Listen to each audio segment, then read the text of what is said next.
नमस्कार TYBA विद्यार्थी मित्रों। आज हम एक कंठ विस्पाई नामक पुस्तक में से सर्वहत का चरित्र चित्रण करेंगे। हमने आगे शंकर का, दक्ष का एवं वीरिणी के चारित्रिक विशेषताओं की चर्चा कर ली। आज हम सर्वहत की चारित्रिक विशेषताओं की चर्चा करेंगे। ये बात तो हम सबको ज्ञात है कि कोई भी कृति हो या कोई भी रचना हो तो उसमें पात्र की एक अहम भूमिका होती है, यानी कि पात्र के आधार पर ही वो कृति रची जाती हैं। बिना पात्र के कृति नहीं हो सकती। इस प्रकार चाहे गौण पात्र हो या फिर मुख्य पात्र हो, उसमें नाटक या फिर कथा वस्तु से वह पात्र जुड़े हुए होते हैं। तो सर्वहत है वह भी एक कंठ विस्पाई का एक मुख्य पात्र कहा जा सकता है। तो चलो मित्रों, अब आज हम सर्वहत के चरित्र चित्रण की विशेषताएं करेंगे। कुमार रचित एक कंठ विस्पाई नामक काव्य नाटिका में सर्वहत एक काल्पनिक चरित्र के रूप में प्रकट होता है, यानी कि सर्वहत है वह एक मुख्य काल्पनिक पात्र हैं जो कि आधुनिक प्रजा का प्रतीक बन गया है। अब सर्वहत का नाम का अर्थ क्या होता है? तो सर्वहत अर्थात सबके द्वारा हत किया जाने वाला। अब सर्वहत है वह राजा दक्ष का प्रजापति हैं, यानी कि राजा दक्ष के प्रजापति के रूप में वह हमें एक कंठ विस्पाई में देखने को मिलता है। राजा दक्ष की नगरी में युद्ध एवं घमासान होने के बाद सर्वहत है वो अपनी चेतनता खो देता है। उस भयंकर विनाश के पर्वतीय प्रभावों के भय से वह स्वयं को आबद्ध पाता है। तभी तो ब्रह्मा द्वारा परिचय पूछा जाने पर वह आशंकित और भयभीत हो जाता है और किसी भी प्रकार का उत्तर देने में स्वयं को असमर्थ पाता है। यानी कि गण ने राजा दक्ष की नगरी पर युद्ध किया, उसमें सर्वहत को भी परिणाम भुगतना पड़ता है। तो वह युद्ध के परिणामों से इतना भयभीत हो जाता है कि ब्रह्मा उसका परिचय पूछते हैं तो वह अपने आप को पहचान तक नहीं पाता, यानी कि वह उत्तर देने में भी स्वयं को असमर्थ पाता है। तो सर्वहत कहता है, शायद मैं राजा हूँ, शायद मैं शासन का प्रतिनिधि हूँ, या मैं राज्य की प्रजा हूँ, या शायद मैं कुछ भी नहीं और सब कुछ हूँ। इस प्रकार ये युद्ध देखने के पश्चात सर्वहत में है वो अपनी चेतनता खो देता है और इस युद्ध को देखते हुए इतना भयभीत हो जाता है कि वो अपने आप को तक नहीं पहचान सकता और वो खुद को कभी राजा बताता है, कभी वो प्रतिनिधि बताता है, या कभी वो खुद को प्रजा बताता है। इस प्रकार वो कोई भी जवाब देने में अपने आप को असमर्थ पाता है। यहाँ पर दुष्यंत कुमार ने सर्वहत के माध्यम से इस बात की ओर इशारा किया है कि जो राजनीतिक नेता हैं वो चाहे कोई भी खेल खेलते हैं राजनीति का, तो वो उनकी सज़ा जनता को भुगतनी पड़ती है। तो यहाँ सर्वहत का भी यही हाल है कि राजा दक्ष के प्रतिशोधवश जो युद्ध हुआ उनका परिणाम अब ये प्रजा रूपी सर्वहत को भुगतना पड़ता है, यानी कि प्रजा को ये सब कुछ भुगतना पड़ता है नेताओं का किया धरा। सर्वहत अपनी वास्तविक स्थिति से परिचित भी है और जानता है कि वह अपनी गर्दन उठाकर नहीं देख सकता। वह जानता है कि अब वह कभी भी अपनी ग्रीवा यानी कि गर्दन ऊपर नहीं कर पाएगा, अर्थात सत्ता परिवर्तन के साथ ही उसके भीतर के विरोध की सामर्थ्य समाप्त हो गई है। यानी कि राजनीतिक नेताएं जो खेल खेलते हैं उन खेलों को झेलते झेलते प्रजा होती है उसके अंदर जो बची कुची हिम्मत या फिर सामर्थ्य रहता है वो भी धीरे धीरे खत्म हो जाते हैं। वह जानता है कि सत्ता में शासक कोई भी हो, साधारण जनता की नियति परिवर्तित नहीं हो सकती। वह अपना हित जानती हैं लेकिन नियामकों के हाथों बंधी हुई हैं। यहाँ सर्वहत का कहने का तात्पर्य यह है कि चाहे कोई भी नेता हो या फिर तो कोई भी राजा हो, वो अपने खेल में सिर्फ अपना ही मतलब देखता है। वह जनता को नहीं देखता कि जनता की उसमें क्या हालत होगी। यानी कि राजनेता चाहे कोई भी हो, वह उसमें पीसना तो जनता को ही है, यानी कि उसका परिणाम भुगतना तो जनता को ही है। लेकिन जो प्रजा है वह नियामकों के हाथों में बंधी हुई है। यानी चाहे कोई भी प्रजा अगर इन नेताओं के खिलाफ या फिर तो उच्च अधिकारियों के खिलाफ अपनी आवाज़ उठाएगी तो वह अपने जीवन से ही हाथ धो बैठेंगे। इसलिए सर्वहत कहता है, मैं सुनता हूँ, मैं सब कुछ सुनता हूँ, सुनता ही रहता हूँ, देख नहीं सकता हूँ, सोच नहीं सकता हूँ और सोचना मेरा काम नहीं है। उससे मुझे लाभ क्या? मुझको तो आदेश चाहिए। मैं तो शासक नहीं, प्रजा हूँ, मात्र मृत्यु हूँ। इसलिए केवल सुनना मेरा स्वभाव है। अब इन पंक्तियों के माध्यम से सर्वहत ने जो आम जनता की स्थिति होती है उसको प्रदर्शन किया है कि जो सामान्य या साधारण जनता है उसका काम केवल सुनना है। हम चाहे उसको देखें या फिर हम इसको देख तो सकते हैं, लेकिन देखकर भी हम उसे अनदेखा करना चाहते हैं, और हम इस पर सोच भी सकते हैं, लेकिन हम अपने सोच के मुताबिक हम हमारे जो प्रस्ताव हैं वो हम राजा या फिर तो उस नेता के समक्ष नहीं रख सकते। हमारा काम सिर्फ सुनना है, हमारे विचार दूसरों को सुनाना नहीं है, बाकी दूसरे के विचार हमें सुनना है। कि चाहे कैसी भी स्थिति परिस्थिति हो उस पर हम अपनी प्रतिक्रिया व्यक्त नहीं कर सकते। चाहे हमें दुख भी हो, पीड़ा भी हो, तकलीफ भी हो, तो हमें सब कुछ सहन करना है। हमें उसके खिलाफ अपनी आवाज़ नहीं उठानी है या अपने हित के अनुसार आचरण करने का अधिकार भी प्रजा को नहीं है। यानी कि युद्ध खेलना वो जनता का कार्य नहीं है, किंतु युद्ध का परिणाम भुगतना वह जनता का कार्य है। दूसरे के विचारों को सुनाना वह जनता का कार्य नहीं है, किंतु अन्य व्यक्तियों के विचार सुनना वही जनता का कार्य है।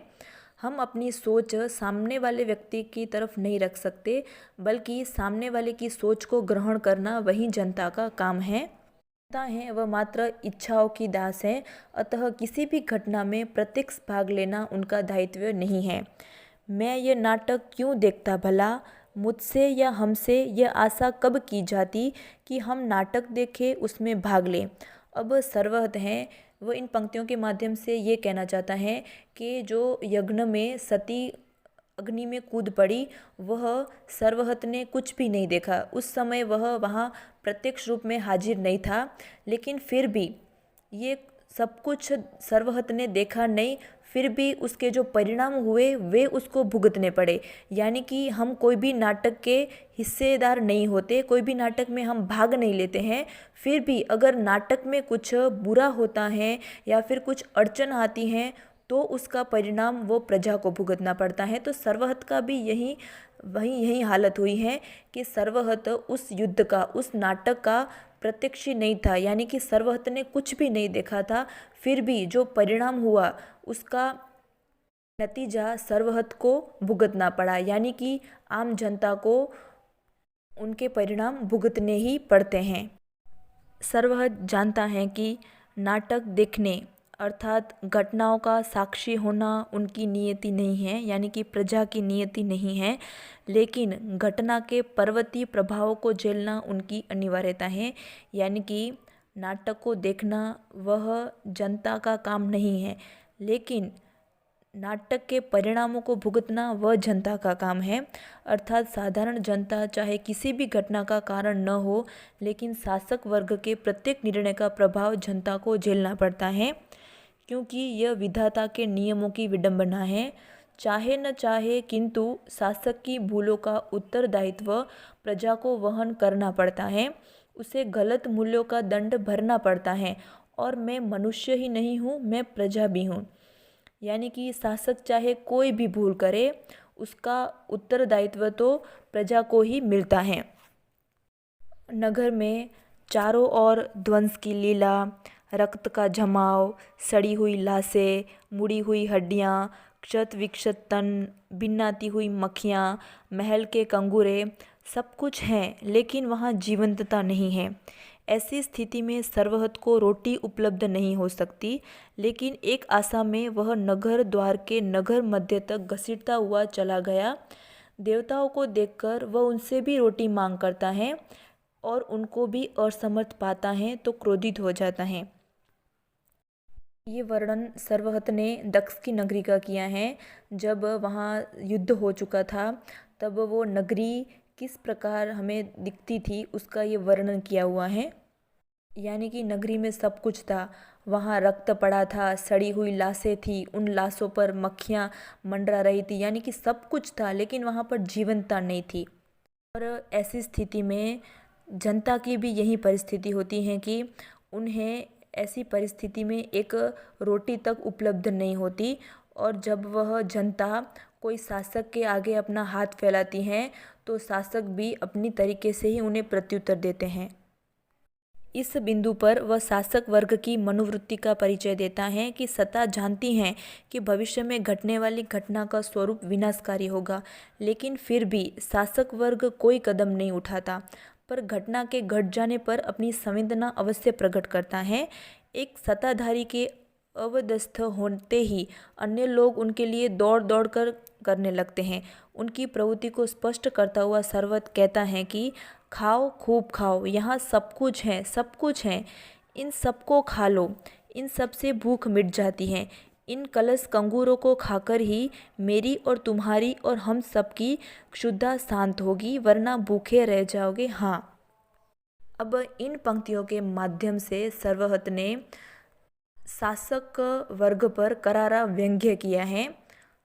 सर्वहत इन पंक्तियों से स्पष्ट कहना चाहता है कि शासक वर्ग यानी कि नेता, बड़े लोग सब जानते हैं कि इन घटना का क्या परिणाम होगा, फिर भी वह कोई कदम नहीं उठाती, किंतु जब ये सब कुछ हो जाता है, घटना घट जाती है, तब अपनी संवेदना वो प्रजा को दिखाते हैं।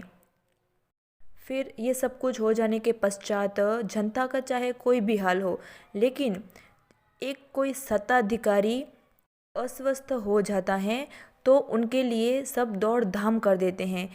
एक सत्ताधारी के लिए इतनी दौड़ धाम, और वहाँ पर जनता चाहे मर भी जाए तो उनकी तरफ इतने अप्रत्यक्ष भाव। तो सर्वहत यहाँ कहना चाहता है कि हम सब भूखे हैं, यानी कि सर्वहत ने यहाँ पर भूखों के अलग अलग प्रकार बताए हैं।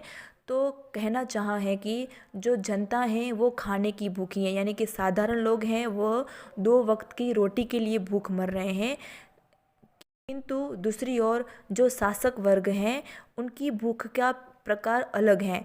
कोई सत्ता का भूखा है, कोई पैसों का भूखा है, तो कोई संपत्ति का भूखा है। यहाँ सर्वहत ने भूख के भी अलग अलग प्रकारों का वर्णन किया है, यानी कि साधारण जनता की भूख है 2 वक्त की रोटी, किंतु जो शासक वर्ग हैं उनकी भूख रोटी नहीं किंतु सत्ता एवं संपत्ति एवं पैसा ही उन लोगों की भूख है। सर्वहत उन पर कटाक्ष करते हुए कहता है कि खा लो, यहाँ सब कुछ है, अगर नहीं खाओगे तो भूखे रह जाओगे, यानी कि जो भी यहाँ से लेना चाहते हो जल्दी से ले लो, अगर यहाँ से सत्ता धन संपत्ति नहीं ली तो इनके बगैर भूखे मर जाओगे।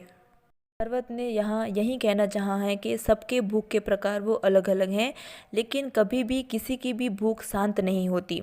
हम सब एक दिन इसी प्रकार भूख से चिल्लाते और पेट बजाते मर जाएंगे, परंतु जीवन की भूख से केवल भले आदमी ही पीड़ित होते हैं, जबकि भूख जीवन का अनिवार्य तत्व है।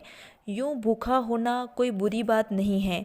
दुनिया में सब भूखे होते हैं, सब भूखे, कोई अधिकार और लिप्सा का, कोई प्रतिष्ठा का, कोई आदर्शों का, और कोई धन का भूखा होता है।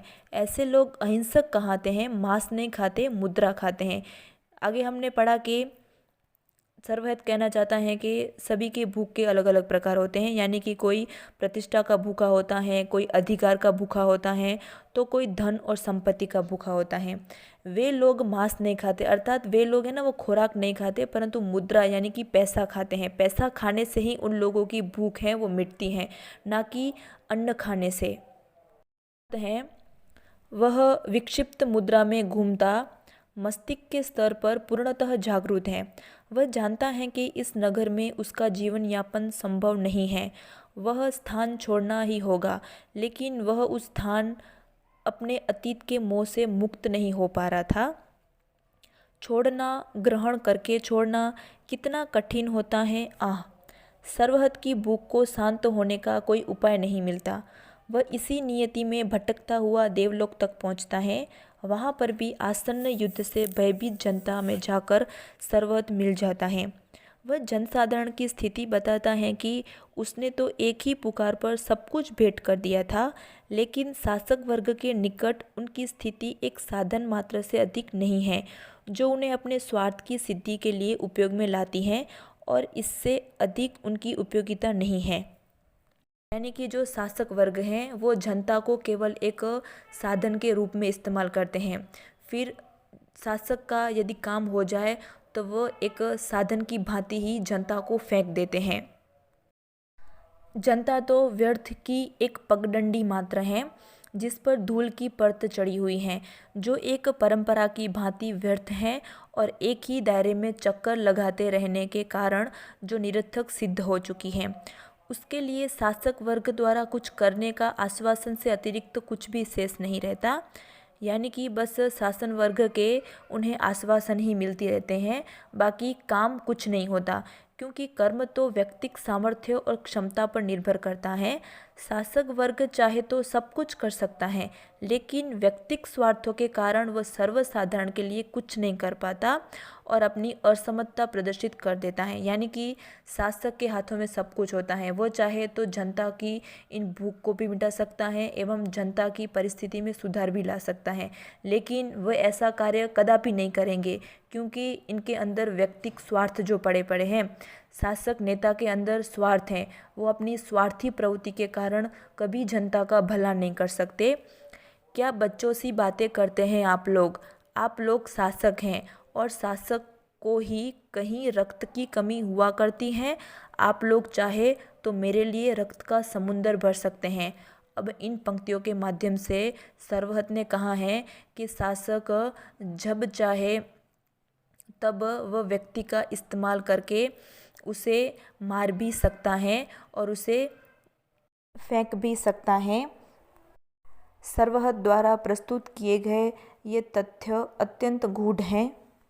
ब्रह्मा सहित सभी देवता उस सत्य को सहजता से स्वीकार नहीं कर पाते। वे उसे स्थिति संदर्भ से कटा हुआ और वर्तमान पर बोझ रूप स्वीकार करते हैं। सर्वहत जानता है कि शासक वर्ग यथार्थ और सत्य से बचना चाहता है और इनके लिए तरह तरह के नाटक रचता है, क्योंकि सत्य को स्वीकारना और उसकी पीड़ा को भोगना सहज कार्य नहीं है। क्योंकि शासक का कार्य सिर्फ सच से बचना है, ना कि सच बोलना। वे सब कुछ देखते हैं लेकिन उन्हें अनदेखा करने का प्रयास करते हैं। जो अपनी गर्दन ऊंची रखते हैं वे भी नए सत्य को सन्मुख पढ़कर नहीं देखते। वे भी सहसा नए प्रश्न से नहीं जूझते, उससे लड़कर नहीं देखते, सिर्फ व्यस्तताओं की रचना करके उसे टाल देते हैं और युद्ध भी एक व्यवस्था का नाटक है। इस प्रकार सर्वहत के भीतर दूसरों को प्रभावित करने की, उनकी अंतरात्मा को झिंझोड़ने का सामर्थ्य विद्यमान है। यानी कि सर्वहत है वह एक स्पष्ट वक्ता है, वह शासकों से डरने वाला नहीं है। उसके मन में जो भी क्रोधाग्नि है वह साफ साफ शासक वर्गों को कह देता है। तो अब निष्कर्ष के तौर पर कह सकते हैं कि आज के युग में सर्वहत जैसे साधारण जनता के प्रबल व्यक्तित्व की आवश्यकता है, जो स्वार्थ वृत्ति और राज्य लिप्सा में लिप्स शासक वर्ग को उनकी वास्तविकता से परिचित कराकर जनहित का कार्य कर सके। यानी कि सर्वहत एक ऐसा स्पष्टवादी और दूसरे शब्दों में कहे तो शासक वर्ग की पोल खोलने वाला पात्र है। अब आज के युग में ऐसे ही सर्वहत जैसी जनता की ज़रूरत है, जो शासक वर्ग को करारा जवाब दे सके एवं उनकी पोल खोल सके। वह जनता के प्रतिनिधि के रूप में अपने कृतित्व की सार्थकता सिद्ध करता है। वह रोटी से मदिरा और मदिरा से रक्त की मांग करते हुए संपूर्ण राजनीतिक व्यवस्था और राजलिप्सा का जीवंत चित्रण करता है कि किस प्रकार राज्यलिप्सा उत्तरोत्तर विकसित होती जाती है और जन अधिकारों का हनन कर अपना साम्राज्य खड़ा करती हैं। तो इस प्रकार सर्वहत है वह आधुनिक जनता का प्रतीक बनकर शासक वर्ग पर करारा व्यंग्य भी करता है। वह एक स्पष्ट वक्ता सत्यवादी चरित्र के रूप में प्रत्यक्ष होता है। इस प्रकार सर्वहत को भी एक खंड विस्मय का मुख्य पात्र कहा जा सकता है। धन्यवाद।